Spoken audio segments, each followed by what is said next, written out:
शहर शहर डेंगू का कहर। नमस्कार, स्वागत है आप सभी का हमारे खास कार्यक्रम में। मैं हूं आपके साथ नलिनी पांडे। ग्वालियर में डेंगू प्रशासन का सिरदर्द बना हुआ है। जिले में बीते 24 घंटे में मिले डेंगू के 167 नए मरीज। यहां पर बीते एक दिन में 309 मरीजों के सैंपल टेस्ट के लिए किए गए। इसमें से 167 में संक्रमण की पुष्टि हो गई। 110 मरीज ग्वालियर जिले के हैं, जबकि बाकी 57 मरीज प्रदेश के दूसरे इलाकों के साथ ही यूपी और राजस्थान के भी हैं। जिले में अब तक डेंगू मरीजों की संख्या बढ़कर 915 तक पहुंच चुकी है। हालांकि संक्रमण को काबू करने के लिए स्वास्थ्य विभाग अलर्ट हो गया है। जगह जगह स्वास्थ्य विभाग की टीम लार्वा की जांच कर रही है। साथ ही जिन लोगों के घरों में लार्वा मिला, उनके खिलाफ चालानी कार्रवाई भी हो रही है।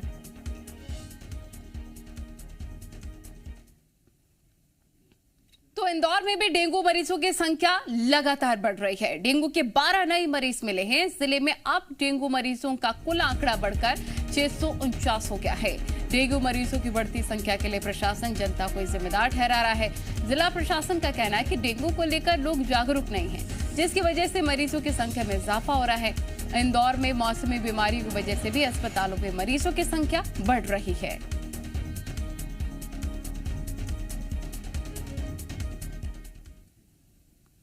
तो ग्वालियर और इंदौर के बाद बात भोपाल की भी कर लेते हैं, जहां भोपाल में भी डेंगू लगातार प्रशासन का सिरदर्द बनता जा रहा है।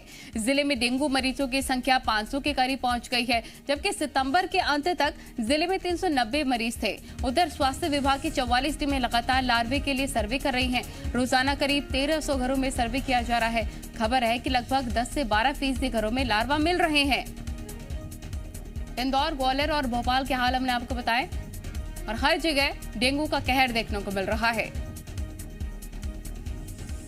सितंबर के अंत तक संक्रमितों की संख्या 390 थी।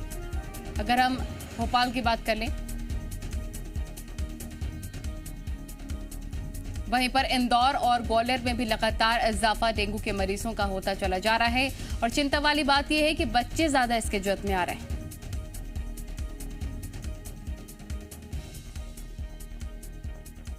हमारे 3 रिपोर्टर तमाम जानकारी के साथ जुड़ गए हैं। हमारे साथ भोपाल से वासु जुड़ गए हैं, हमारे साथ ग्वालियर से शैलेंद्र जुड़ गए हैं और अंशुल मुकाती इंदौर का हाल बताएंगे। सबसे पहले आपके पास से आना चाहेंगे वासु, क्योंकि लगातार नए केसेस राजधानी भोपाल में भी देखने को मिल रहे हैं। हमने देखा 300 ज्यादा से केसेस मिल रहे हैं। लोग क्यों नहीं जागरूक हो रहे हैं? क्योंकि प्रशासन तो लोगों को जिम्मेदार ठहरा रहा है कि लोग जागरूक नहीं है। लोगों के घर में बार बार लार्वा मिल रहा है, कैसे समझाया जाए?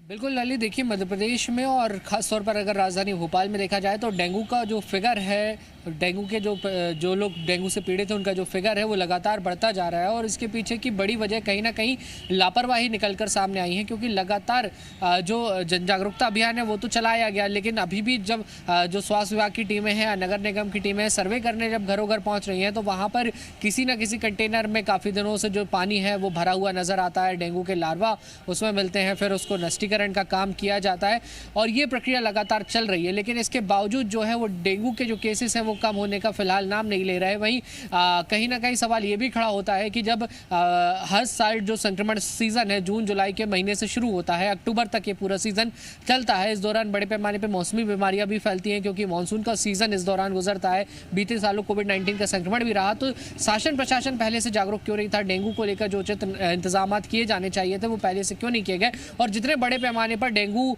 की रोकथाम के लिए जन जागरूकता अभियान चलाया जाना चाहिए था, वैसा भी अगर आप शहर में देखें तो हकीकत में नजर नहीं आता। कहीं पर भी जो बोर्डिंग्स हैं, होर्डिंग्स हैं डेंगू को लेकर, वो नजर नहीं आते। जब कोविड-19 का संक्रमण फैला था तो हमने देखा था कि शहर में जगह जगह वैक्सीनेशन को लेकर जागरूकता, कोविड-19 की गाइडलाइंस के पालन को लेकर जागरूकता की गई थी। लेकिन डेंगू की अगर बात की जाए तो पिछले 2-3 महीने में जिस तरीके से डेंगू बढ़ा है, इस दौरान ऐसे बड़े स्तर पर अलग अलग जिलों के भी यही हालात नजर आ रहे हैं। वासु, आपके पास लौटे, सबसे साफ शहर इंदौर की बात कर लेते हैं। अंशुल मुकाती वहां से जुड़े हुए हैं। अंशुल मुकाती, 12 नए केसेस आए डेंगू के, जिससे आंकड़ा आप बताया जा रहा है कि 649 हो गया है। लेकिन हैरानी वाली बात है, जहां पर इंदौर में सबसे जागरूक जनता है, जनता की वजह स्वच्छता के नंबर पर सबसे पहले पायदान पर इंदौर आया। कोरोना संक्रमण में भी आसानी के साथ ही इंदौर ने लड़ाई लड़ी और कोरोना संक्रमण भी बेहतर तरीके से हुआ। वैक्सीनेशन के मामले में भी नंबर 1। लेकिन जनता जागरूक इंदौर की डेंगू के मामले में क्यों नहीं हो रही है? लगातार नए केसेस और यहीं पर ही प्रशासन जिम्मेदार ठहरा रहा है जनता को। जी बिल्कुल नलिनी, आपको बता दूं कि प्रशासन और जनता दोनों की जिम्मेदारी है कि डेंगू से जो है लड़ाई लड़ी जाए। पुरानी बीमारियां जो थी उसके लिए प्रशासन और जनता ने साथ में मिलकर लड़ाई लड़ी थी और यही कारण था कि शहर से सभी बीमारी को लगभग खत्म किया गया। लेकिन डेंगू का कहर जो है वो लगातार शहर में दिखाई दे रहा है। एक और जो जनता है वो तो लापरवाही कर ही रहे हैं। कई लोग अभी भी डेंगू को लेकर जागरूक नहीं हुए और पिछले कुछ दिनों में जो बारिश हुई है उसके कारण एक बार फिर डेंगू के मरीजों की संख्या में इजाफा होने लगा है। घरों में पानी जमा हुआ है, घरों के बाहर खाली बर्तनों में, टायरों में पानी जमा हो रहा है और उसी में लार्वा पनपने के कारण डेंगू के मच्छर जो हैं वो पनप रहे हैं और इसी कारण इंदौर के अलग अलग इलाकों से जो मरीज हैं वो सामने आ रहे हैं। वहीं यदि प्रशासन की बात करें तो कहीं ना कहीं स्वास्थ्य विभाग का अमला जो है वो भी बड़ी परेशानी से गुजर रहा है। स्वास्थ्य विभाग के पास अमले की कमी है, जिसके कारण पूरे शहर में जिस प्रकार से अभियान डेंगू को लेकर चलाया जाना था उसकी कमी भी जो है यहाँ पर देखी जा रही है। हालांकि स्वास्थ्य विभाग की 13 से अधिक टीमें जो हैं शहर में जहाँ पर भी मरीज मिल रही है वहाँ पर जाकर सर्वे का काम कर रही है और साथ ही लार्वा नष्ट करने के लिए भी लोगों को जागरूक किया जा रहा है। लेकिन यह भी नाकाफी है क्योंकि अब डेंगू से लड़ाई लड़ने के लिए अत्यधिक अमले की आवश्यकता जो है यहाँ पर पड़ रही है। और यदि अस्पतालों की बात की जाए तो डेंगू के साथ साथ मौसमी बीमारियों के मरीज भी जो हैं अस्पतालों में पहुँच रहे हैं, जिसके कारण अतिरिक्त भार भी जो है शहर के अस्पतालों पर पड़ रहा है। और इंदौर के आसपास के जिलों की यदि बात की जाए तो वहाँ पर भी जिस प्रकार से डेंगू के मरीजों की संख्या निकल करके सामने आई है वहाँ से भी मरीजों का इंदौर में आना लगातार जारी है, जिसके कारण यहाँ के अस्पतालों में भी अब स्थिति जो है लगभग बेडों की फुल होने की स्थिति में आ चुकी है। और इसे लेकर अब लगातार प्रशासनिक अधिकारी जो हैं वो भी अस्पतालों में बेडों को बढ़ाने में ज़रूरतों पर ध्यान दे रहे हैं। हालांकि सबसे बड़ी बात डेंगू के मामले में यही है कि लोगों को अब खुद जागरूक होना होगा, खुद लोगों को यह समझना होगा कि घरों के बाहर और घरों की छतों पर जो जल जमा होता है, जो खाली बर्तनों में या पशु पक्षी के पानी पीने के लिए बर्तन रखे जाते हैं उसमें जिस प्रकार से जल जमा होता है उसे लगातार साफ करते रहें, उसे रोज प्रतिदिन उसका पानी बदलते रहें ताकि डेंगू का लार्वा जो है वो न पनप न पाए और उसके कारण डेंगू के जो मरीज हैं उनकी संख्या पर एक हद तक रोक लगाई जा सके। वहीं शहर में अब ब्लड प्लेट्स को लेकर भी मांग जो है वो लगातार बढ़ रही है। इसके लिए भी कई ब्लड कॉल सेंटर्स जो हैं, ब्लड सेंटर्स जो हैं उनको भी प्रशासन जो है उनसे बातचीत कर रहा है और किसी प्रकार से मरीजों के इलाज में किसी प्रकार की कमी न देखी जाए उसके भी हर संभव प्रयास जो है प्रशासन के द्वारा किए जा रहे हैं। हालांकि शहर में नगर निगम के द्वारा जिस प्रकार से फोगिंग का कार्य शुरुआती दौर में किया गया था वह अब कहीं न कहीं कमजोर पड़ता हुआ दिखाई दे रहा है और प्रशासन को और ज्यादा व्यवस्था दुरुस्त करनी होगी। अगर फॉगिंग की बात करें, अस्पतालों में बेड की व्यवस्था की बात करें, हम ग्वालियर का रुख कर लेते हैं। शैलेंद्र हमारे रिपोर्टर वहां से बने हुए हैं। शैलेंद्र, हम लगातार संक्रमण के जो सिम्टम्स हैं वो भी बता रहे हैं कि किस वजह से फैलता है, कैसे फैलता है। डेंगू का मामला जो सामने आ रहा है लगातार, उससे सावधान भी हम लोगों को कर रहे हैं। अगर ग्वालियर की बात करें, 167 नए केसेस सामने आ चुके हैं और दुख की बात तो यह है कि लोग तो जागरूक हो नहीं रहे हैं लेकिन बच्चे ज्यादा इसकी जद में आने लग गए हैं। बच्चों के बारे में बताइए कि बच्चे ज्यादा केसेस अस्पतालों में उनके देखने को मिल रहे हैं, अस्पतालों में बेड की व्यवस्था कैसी है और जैसा कि अंशुल भी बता रहे हैं कि प्लेटलेट्स की काफी कमी देखने को मिल रही है, उसको लेकर क्या बंदोबस्त है ग्वालियर में?